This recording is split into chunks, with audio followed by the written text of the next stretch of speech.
மாரியம்மா வடக்கு நோக்கிய அமர்ந்த சக்தியே சமயபுரத்தாலே ஜெய ஜெயமங்கள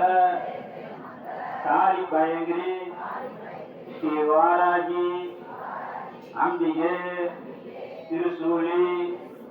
மூன்று கடல் சங்கமிக்கும் அந்த கரையிலே மூன்று கண்களுடன்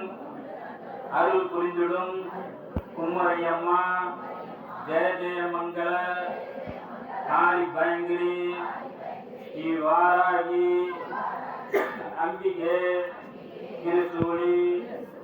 எத்தனை எத்தனை கோலம் அம்மா எடுத்தவளே வாராகி அத்தனை ரூபத்திலும் உன் அருள் முகம் கண்டோம் வாராகி வார்த்தாளி